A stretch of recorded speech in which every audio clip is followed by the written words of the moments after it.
Rafinha est-il injustement sous-coté et pourquoi est-il considéré de cette manière? Salut tout le monde, c'est TMF et je vous rassure, on va pas tomber dans un énième débat Ballon d'Or, mais on va quand même s'interroger sur la considération de l'ailier brésilien parce qu'il y a eu une récente polémique autour du prix FIFA The Best et de la compagne du joueur, on va revenir là-dessus, mais en fait ça va surtout me permettre de faire un petit peu le bilan de la saison passée de Rafinha, des performances qu'il a fait et finalement de la perception des joueurs dans le foot, parce que la situation de Rafinha aujourd'hui, aussi injuste puisse-t-elle être perçue par le clan du joueur, elle est loin d'être inédite et on s'est retrouvé plusieurs fois dans l'histoire du football avec des joueurs qui auraient peut-être mérité un petit peu plus de médiatisation, un peu plus de place dans les récompenses individuelles et qui ne l'ont pas toujours eu.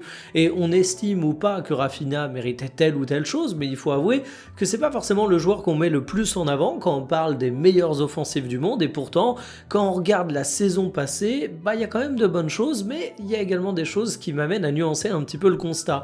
Donc on va parler de ce formidable joueur qu'est Rafinha. N'oublions jamais qu'il est passé par le Stade Rennais. Ça restera une dinguerie qui me marquera à vie quand on voit ce qu'est devenu aujourd'hui le joueur, mais après tout, le Stade Rennais a quand même vu pas mal de très bons éléments passer chez eux. Bref, installez-vous confortablement et bienvenue pour cette nouvelle vidéo Talk My Football.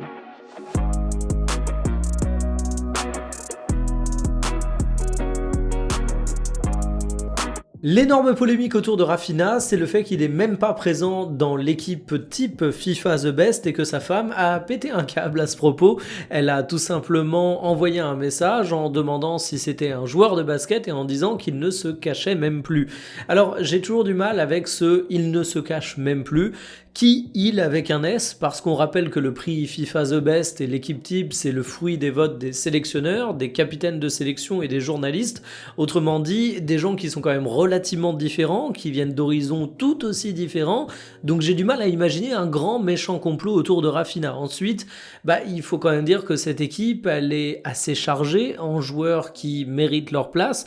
Personnellement, j'aurais mis Rafinha dans cette équipe largement à la place de Cole Palmer par exemple, mais au bout d'un moment, on peut juste entendre que des gens aient une opinion différente de nous et pas crier au complot immédiatement.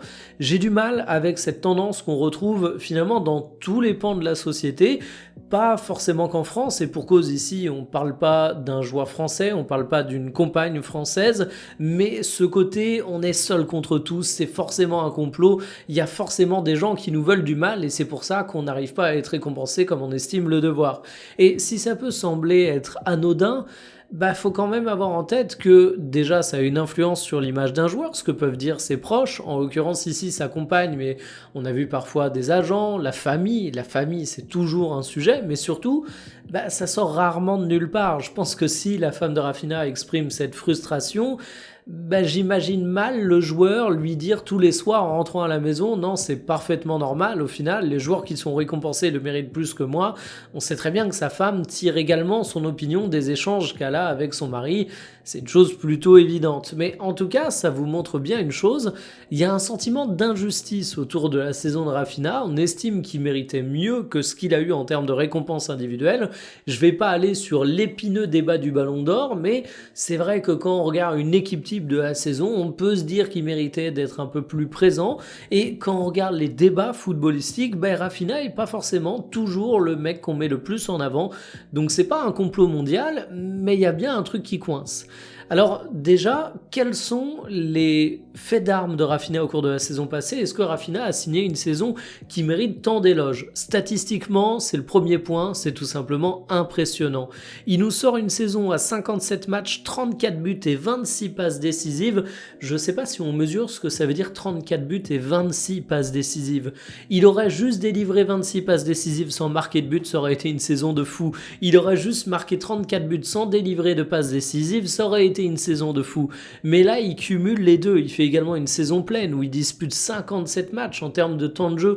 C'est environ 52. Ça veut dire que c'est un mec qui a été présent tout au long de la saison. Et justement, cette régularité, on la retrouve également à travers ses performances dans les matchs. On peut se dire parfois quand il y a des saisons où tu fais beaucoup de passes décisives, beaucoup de buts, que tu as marqué que contre les petites équipes, que tu as pu flamber à un moment de la saison et que tu as totalement disparu ensuite. Bah, c'est pas le cas pour Rafinha. Et je pense que sa saison de Ligue des Champions, elle est assez parlante là-dessus. Regardez, on voit qu'il marque des buts tout au long de la compétition, mais surtout, il est présent du début à la fin. On voit qu'il est double passeur face à l'Inter, buteur aussi, face à Dortmund, face au Benfica et Carton. Il est là dans les phases finales. Je vais pas vous mettre le tableau complet de la Liga parce qu'honnêtement ce serait sans fin, mais là aussi on observe que Rafinha c'est un mec qui a été présent de la première à la dernière journée, qu'il a pas non plus un trou d'air de 2 mois et qu'il a marqué contre des formations qui étaient importantes et pas seulement contre des petits clubs. Donc là-dessus, effectivement une très grosse saison statistique de Rafinha. Quand on regarde des stats avancées qui vont nous en dire un peu plus sur son style de jeu, on voit qu'il est également hors du commun dans ce domaine. Sur l'aspect technique, eh bien, en matière de buts attendus, de passes décisives attendues, il est évidemment dans le top du top, mais ça, c'est pas surprenant, parce qu'on l'a vu, il cartonne dans ce domaine. Mais même dans le jeu, bah oui, il était hyper impliqué dans le jeu de passe du FC Barcelone. Oui, il a apporté beaucoup de danger, même au-delà des passes décisives, il a beaucoup centré, ça n'a pas été le plus grand défenseur, mais finalement, je trouve que Rafinha a été assez représentatif d'un jeu du Barça qui nous a tous convaincus la saison passée. Et en plus, c'était pas une star feignante, c'était pas un roi sur son trône. Il faisait les efforts pour son équipe, c'est un joueur qui avait un gros volume de jeu, avec des stats qui défient l'entendement en termes de sprint et d'accélération brusque, mais ça, c'était pour faire les différences.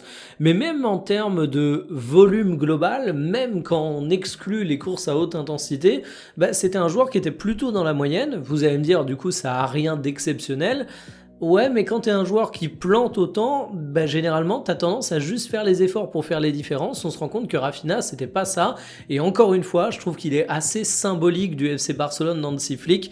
C'est-à-dire que c'est un mec qui était impliqué dans le jeu, mais qui était également présent quand il s'agissait de presser l'adversaire. Donc en fait, statistiquement, Rafinha il fait une très très grosse saison. C'est un joueur qui a été présent dans les matchs qui comptent. Et franchement, je pense qu'on peut dire que des saisons avec autant de buts et de passes décisives, on n'en reverra pas tous les 4 matins. Mais finalement, pourquoi Rafinha est pas plus considéré? Pourquoi Rafinha passe derrière certains joueurs? Pour les récompenses type Ballon d'Or et FIFA The Best, on va aller très rapidement sur ce débat parce qu'il va vite être plié. Il y a la notion de trophée collectif qui rentre en ligne de compte. Le Barça n'a pas remporté la Ligue des Champions, c'est le Paris Saint-Germain, donc évidemment tu as une prime pour les joueurs du PSG. C'est pour ça qu'Ousmane Dembélé a été autant salué, c'est pour ça que Dembélé a remporté un Ballon d'Or, en plus du prix The Best, c'est parce qu'il incarne le PSG qu'a gagné la compétition reine au cours de la saison précédente. Mais finalement, ce qui dessert Rafinha, c'est même un peu plus que ça. Si tu regardes du côté du Barça, il y a cette fameuse dispersion des voix qu'on désigne tant pour le Ballon d'Or, mais qui marche aussi dans l'opinion médiatique et la cote de sympathie des supporters. Si tu regardes la saison précédente du Barça, t'es obligé de parler de Pedri.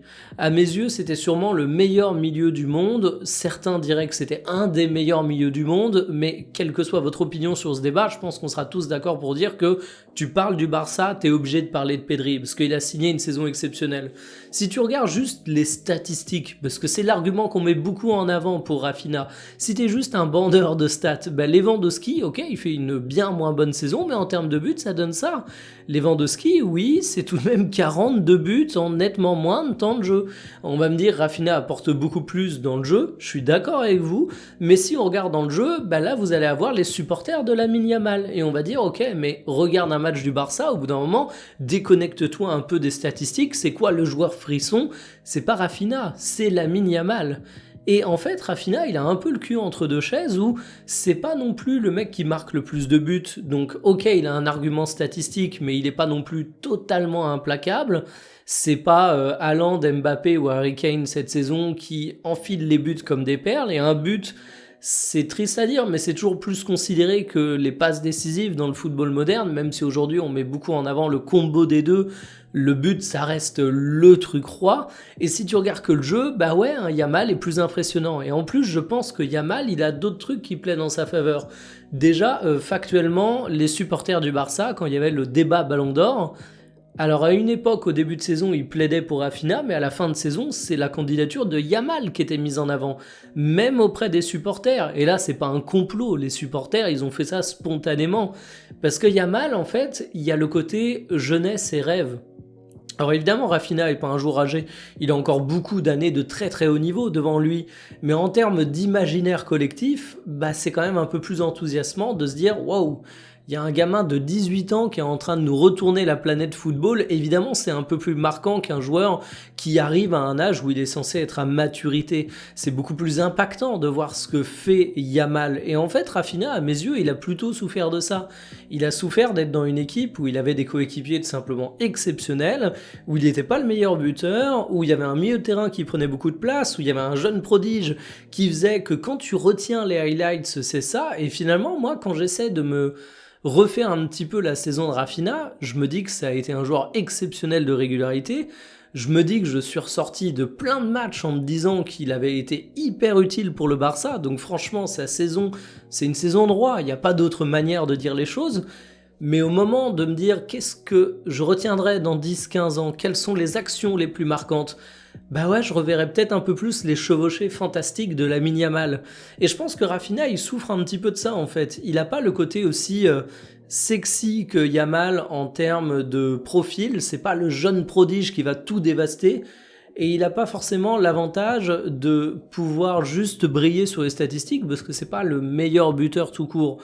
Alors je parlais de Lewandowski du côté du Barça, je pense que personne dira que Lewandowski mérite plus que Rafinha dans la hiérarchie des joueurs qui ont servi le Barça la saison passée, mais j'aurais pu parler même de joueurs qui sont en dehors de la Galaxy FC Barcelone. Je le redis, ce qui ressort le plus, ce qui est le plus impactant en termes de stats, c'est les buts. Et sur ça, ça n'a pas été le meilleur buteur, même s'il a des stats absolument phénoménales. Donc c'est un peu triste pour Rafinha, et j'ai envie de dire que je comprends la colère de sa compagne, je comprends la colère du joueur, je comprends la frustration énorme, parce que finalement, si Rafinha avait fait cette saison d'autres années, je pense qu'on en aurait fait mais des tonnes, on serait tombé en boucle là-dessus, on aurait tourné en boucle là-dessus. Mais là, tout est question de timing, y compris dans le football. Donc joueur absolument formidable, reste à voir, et ça je lui souhaite, s'il va être capable de reproduire cette saison une fois, deux fois, trois fois. Déjà là, c'est un peu moins impressionnant, il y a plein de facteurs explicatifs, il y a eu un petit souci médical également, mais j'espère pour lui que ce sera pas la saison du sur-régime où finalement il n'a pas été récompensé et qu'il va pouvoir multiplier ça. C'est aussi à ça qu'on reconnaît les grands joueurs, c'est pas seulement dans le fait de faire une saison incroyable, c'est dans le fait de les multiplier. En tout cas, reconnaissance du cœur de ma part pour Rafinha. Moi, je l'aurais mis dans mon 11 type de l'année. J'aurais pas mis Cole Palmer par exemple, mais que voulez-vous, c'est la dure loi du football. Dites-moi ce que vous en pensez en commentaire. Est-ce que pour vous Rafinha est sous-considéré? Est-ce que ça s'explique par d'autres facteurs auxquels j'ai pas pensé? Je vous dis à demain pour une prochaine. Salut.